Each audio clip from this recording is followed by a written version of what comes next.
Hello everyone and welcome back. This is part 5. p.o.v or point of view owl carving video series. I'm taking my time with this series. I'm not doing a whole lot of editing or sped up film for the actual instructional parts. Only here in the beginning you see a quick time lapse of what we covered in the last video, and things that we will be discussing ahead will be the feather details more into the feet, and we'll be getting into the eyes soon. So thanks for joining, and I hope you enjoy the video. In part 2, we did a lot of establishing on the feet shapes and working on eye placement, establishing the general shape of the beak, cheekbones, getting ready for feather detail, more head shape, cleaning. Established and went over some of the tools for making the eyes, discussed some of the different looks you can give the eyes or even the head. Now in part 3, we move on to finishing up the eyes and getting into feathers. So here in part 4, we will get more into the feather patterns and laying out the patterns. You saw in part 3, we started cleaning around the eyes and doing the facial features, feathers, worked the feet a little bit here and there, and finished overall boosting of the piece to get it ready for the feather pattern. I want you guys to understand and take your time. Make nice carvings. You know, doing these cheap, easy sell carvings, it's getting to the point where there's way too many people out there just doing that, and so I'm trying to give you guys quality here, different perspective. So thanks for joining. Hope you learned some. So in part 4, we finished up the body feathers, wing feathers. Started into the more of the cross hatching on the chest. That nice diamond pattern. I just love that pattern. I think that's a nice pattern. Even though it's not realistic feathers, I still like the diamond pattern. And we did more of the wavy patterns, and then we started on the top of the head, and that's where we leave off on to part 5.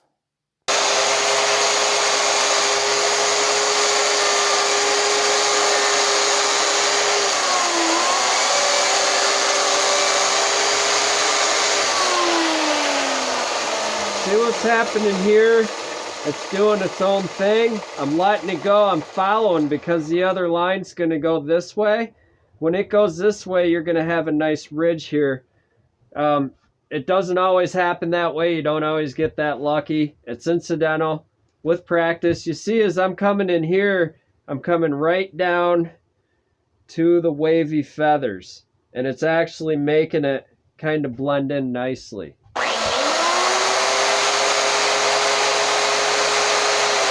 You can always go back and fiddle with that your own way.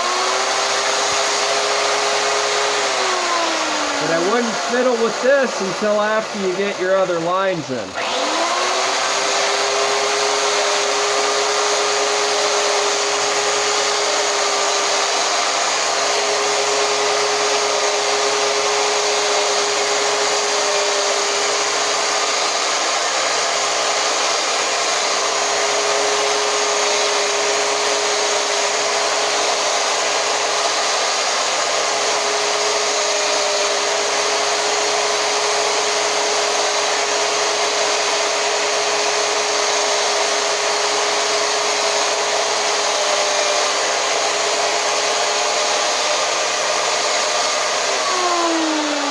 So now we're just going to start whacking it the other way.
let's take a look at this before we go any further. All of this whole entire owl here. I want to look it over. I look at them, I stop and I look at it and I say, am I happy with it? You know, am I proud? Is it proud? I like owls because they're proud. You can do a lot, just the bold detail.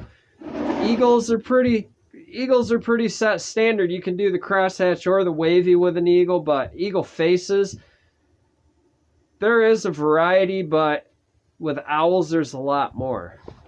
Like I said, you can get into cat looking eyes, you can get into all crazy stuff with owls. I really like that look. I mean, I don't know, what do you guys think? And like I'm saying, this is easier than this, and it didn't come to me overnight, guys. Like I said, this is the first one where I've mixed the wavy pattern with the crosshatch, and I really like it. So we all learned something here today. Different patterns, different things going on. So now what do we have left, really? We have these feathers, we have the tail feathers and the feet. That's pretty much it. And bang, there's an owl done, really ready to burn once it's dry. Like I said, this is a really green piece of wood. I chose a really green piece of wood for this because it was what I have available in this size for doing this right now. I've been trying to keep up with my wood supply, and it's an endless process, really. There's a lot to it. I want to get my other saw going here. Try to find my other cord so I'm not constantly switching cords. It's really an endless process to keep up on wood and carvings. Can't do both all the time. So we're just going to work on these feathers.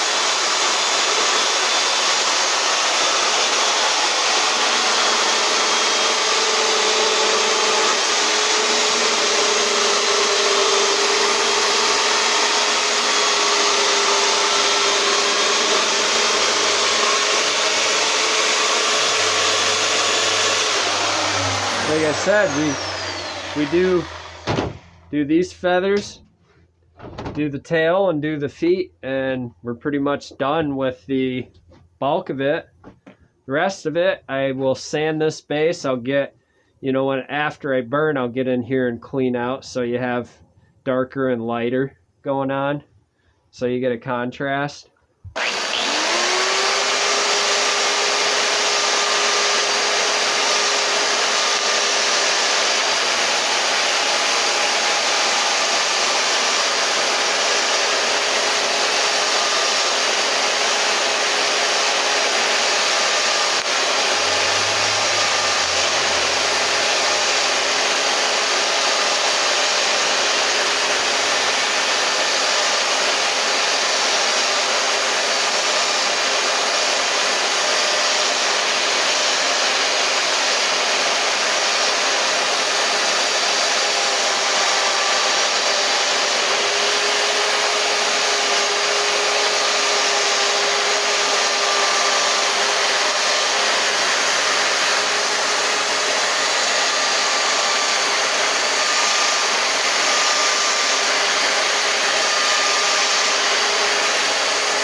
So there's our big feathers.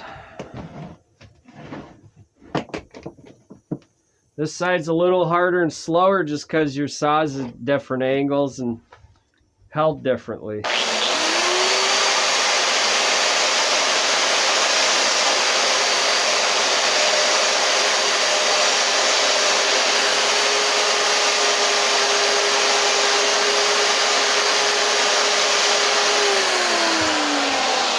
Always when you're working this side of the chain, it's going to be slower and harder. It's going to look the same, but it's going to be more difficult because you're not seeing, you can see what's going on here.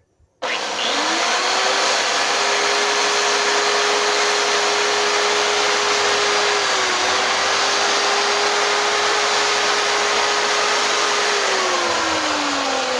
go, nicely tucked in and put to bed, right? I don't know about you guys with all this cold weather coming, but sleepy time for me comes a lot earlier. And on my days off, it goes a lot longer, a lot later. I come out of the house a lot later. Sometimes don't even want to leave the house.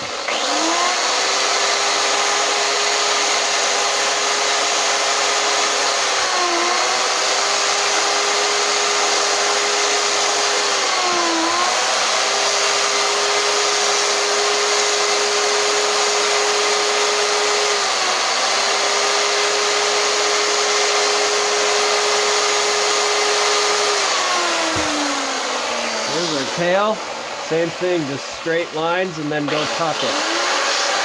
Tuck it in.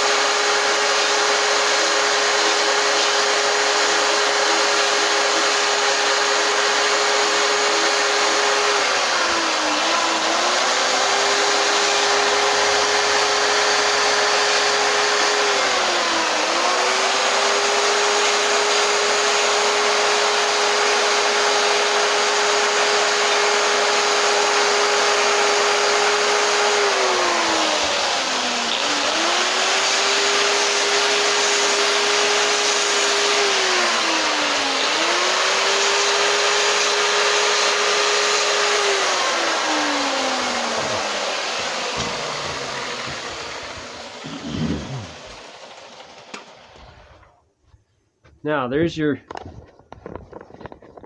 complete feather deal. Tail's tucked in, wing feathers, wavy pattern, and crosshatch. Got our eyes in our beacon. See that side shape? That looks good. It's acceptable to me. He's got a nice owly looking head. And like I keep telling you guys, I tell you in other videos, I've said it before, I can tell you how to ride a bike. I can tell you how to balance the bike. I can tell you that once you get going, keep going till you fall, man. Keep going till you tip over. Go as far as you can. That's how I learned. I got a lot of banged up knees and elbows and skin ripped off my hands learning to ride a bike, but guess what? Eventually I learned because I wanted to be good at it like all the other kids in the neighborhood. I saw how much fun they were having, and they would tell me too, just go. Like nobody really told me a lot about riding a bike. They would say, look straight ahead, don't look down. You know, don't look at your wheel if you're trying to go somewhere. Look where you're going. It'll make it easier. Look ahead of where you're going with your carving. Always look ahead. Look at all your details. Look around it. Look at your shapes. How's your head shape coming out? Is it acceptable? You like it? Good. Keep going. Don't worry about it. This isn't perfectly even. Eyes aren't perfectly even, but I'm happy with it. It looks good to me. It's got character. So we did the claws and hands videos.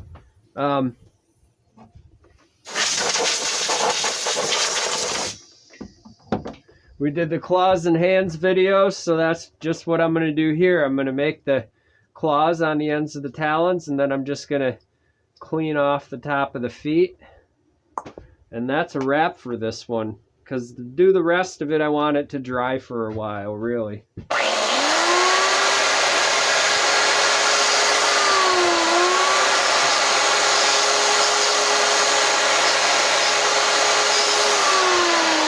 notice I'm working one side all the way across.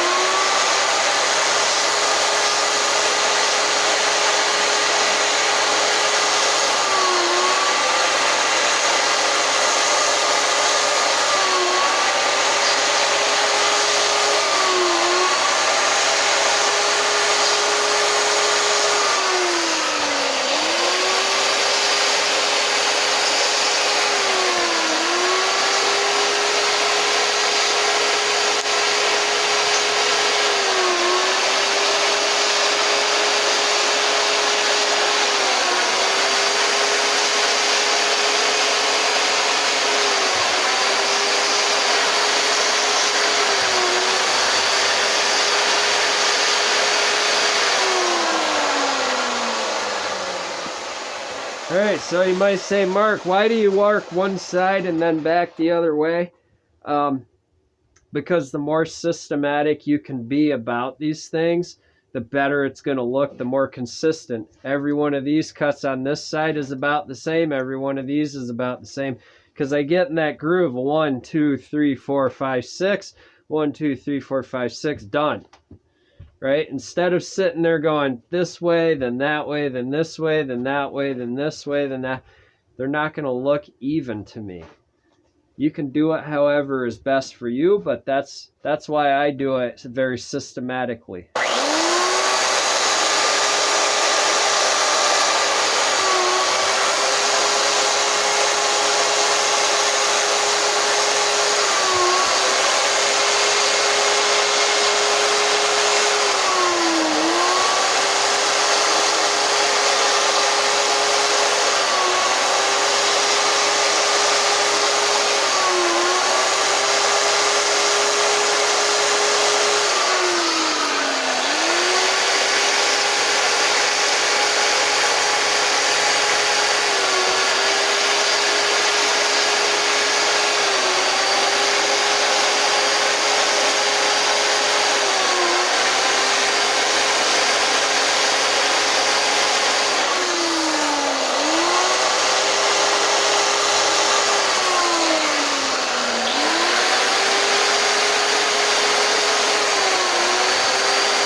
There's pretty nice feet, and it's getting to the point where the feet came out pretty good.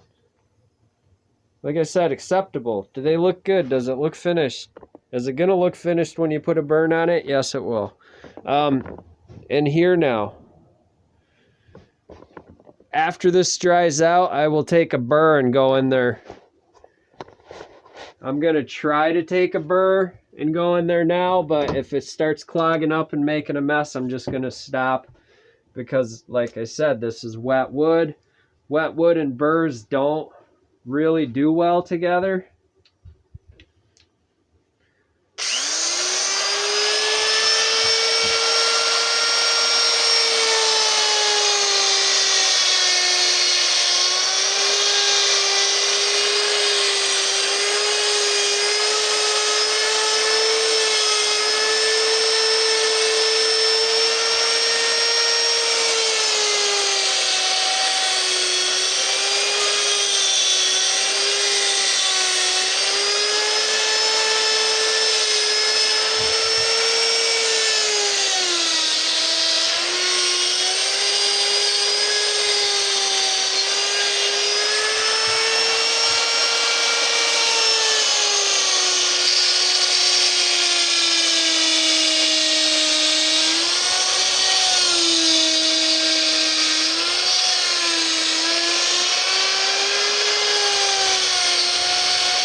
Well, that seemed to do pretty darn well. This is the Saber yellow pencil bit, tapered pencil bit. I really like that bit. You can see just by how I handle it. It's a fun bit to use, and it gives a nice result.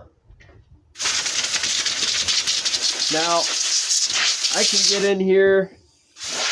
I went a little crazy with it. I got a little nuts with it. But you see, it looks like he's got feathers down over his feet. I'm going to get in here with a bit later on and touch that up. You can do anything you want there.